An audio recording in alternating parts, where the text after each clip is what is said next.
Selamat pagi Bapak Ibu dosen dan teman-teman sekalian. Kali ini saya akan menjelaskan ujian tengah semester Studi Perancangan Arsitektur 03. Nama Ira Paradigma P6 NIM 6118343 Grup B. Yang pertama saya akan menjelaskan mengenai latar belakang. Pembangunan kampus 2 UKDW ini dikarenakan keterbatasan lahan dan ruang terbuka hijau yang ada di kota Yogyakarta.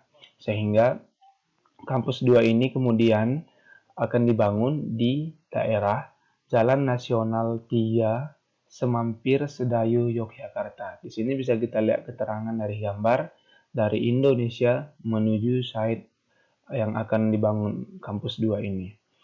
Pengguna dari bangunan ini nantinya yang pertama ada internal dan eksternal.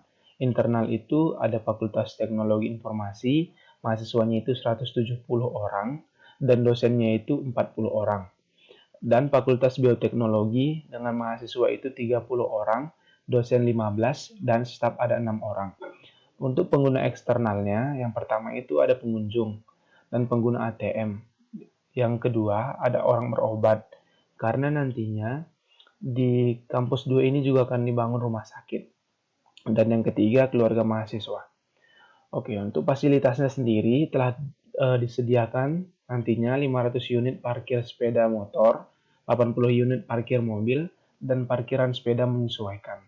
Dan kegiatan yang akan terjadi di tempat ini, yang pertama belajar teori, belajar praktik biologi, belajar praktik komputer, makan, berkumpul, belajar kelompok, membaca buku.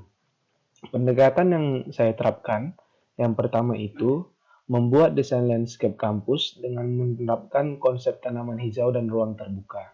Dan yang kedua, penggunaan ventilasi alami dan juga hemat energi sehingga bisa tercipta kenyamanan saat sistem belajar mengajar. Untuk iklim mikronya sendiri, di tempat ini mempunyai suhu udara sekitar 30 sampai 32 derajat Celcius, curah hujan 23,4 mm per tahun, kecepatan angin 10 km per jam timur barat, kelembapan 31, sampai 50%, untuk intensitas matahari 30 lux dan kebisingan 67 sampai 75 desibel. Untuk profil site. Site ini mempunyai view di sebelah utara berbatasan dengan jalan raya, di sebelah selatan sawah, di sebelah timur rumah sakit, dan di sebelah barat sungai. Untuk kendalanya, site ini berada di jalan provinsi sehingga akan menimbulkan banyak kebisingan dari kendaraan. Yang kedua, dekat dengan permukiman warga. Yang ketiga, dekat dengan jalan raya yang akan banyak debu dan polusi. Yang keempat, tanah berkontur.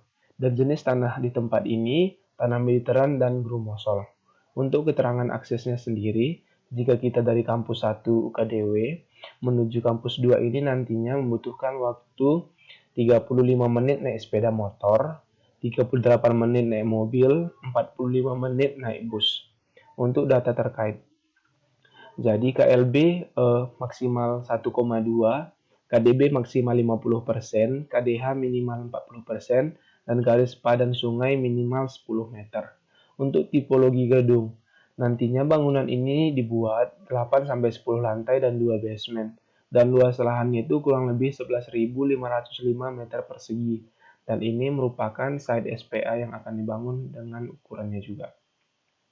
Oke, berikutnya studi literatur. Yang pertama itu saya ambil studi literatur Asian Building yang ada di Science Park Singapura. Saya mengambil presiden atau studi literatur ini karena bangunan ini memadukan konsep ventilasi alami dan juga ruang terbuka hijau. Di sini bisa kita lihat eksteriornya, ada ruang terbuka hijau, dan yang menarik dari bangunan ini ada di fasadnya, yaitu terdiri dari panel aluminium lipat dan datar, menciptakan pola unik yang terlihat berbeda di berbagai waktu dalam sehari. Jadi, proyeksi shadow dari matahari akan berbeda saat di pagi hari, di siang hari, di malam hari. Jadi, cahayanya itu masuk dalam ruangan ini akan terlihat berbeda.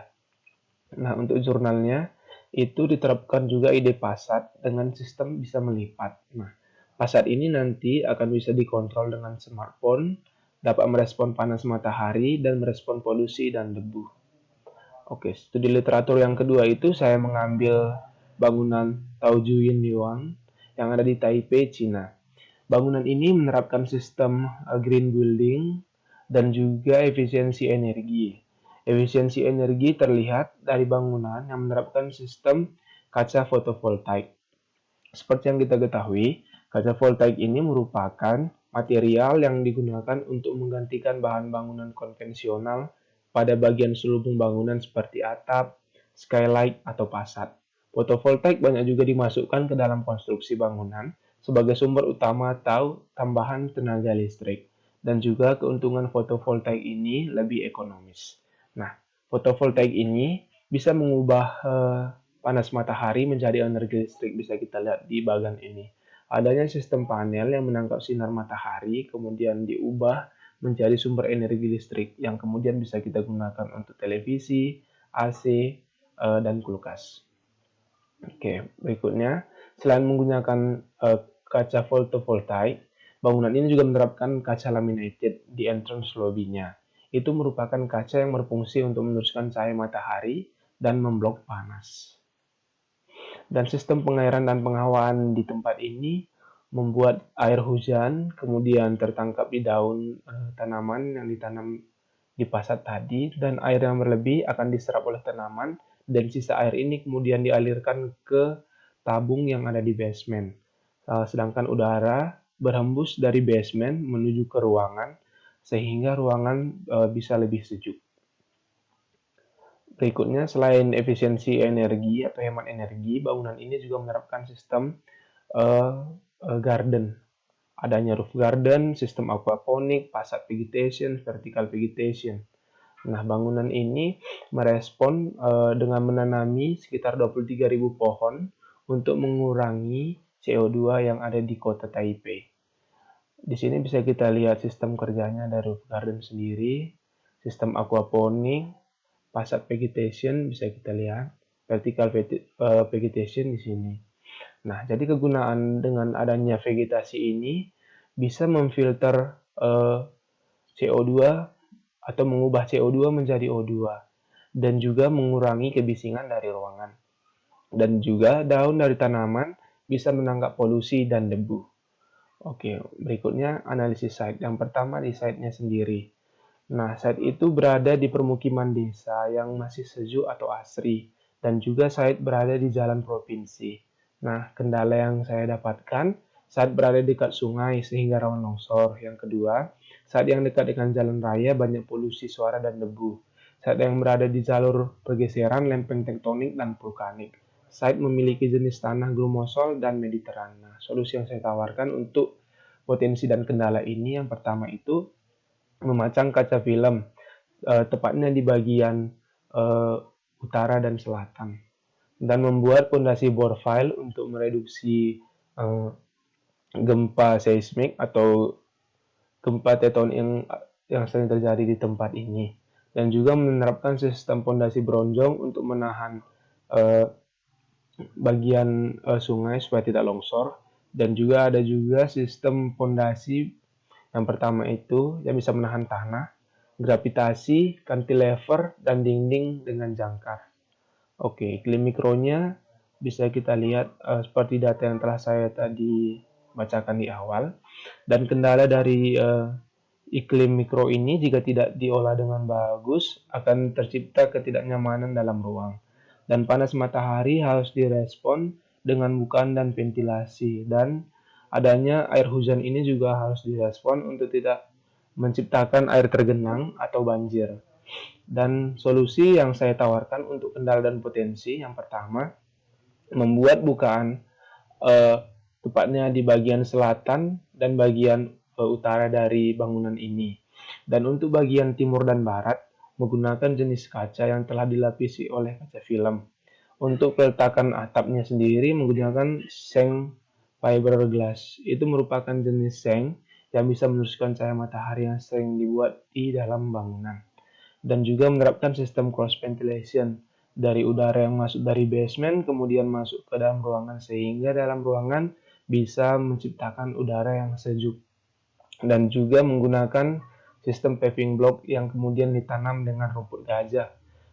Sistem paving block ini bisa mengurangi air tergenang atau air hujan yang berlebih. Yang kedua itu eksternal. Untuk potensinya sendiri, site ini mempunyai pemancar sinyal, ada juga sumber energi listrik, berada di jalan provinsi yang mudah diakses, site berada di dekat permukiman warga sehingga mahasiswa nantinya bisa mudah mencari kos-kosan, baru view bentangan persawahan yang sejuk dan juga view sungai. Nah, untuk kendalanya sendiri, saat ini berada di wilayah perkampungan sehingga mahasiswa nantinya akan kesulitan mencari mall, tempat printer, eh, tempat belanja untuk kebutuhan sehari-hari dan juga lain-lainnya. Sehingga untuk mengatasi potensi dan kendala ini saya menggabungkan dengan membuat jenis bangunan dengan sistem skybright atau jembatan melayang untuk melihat view dari atas jembatan ini bisa lebih leluasa ke arah sawah, ke arah sungai dan lain-lainnya.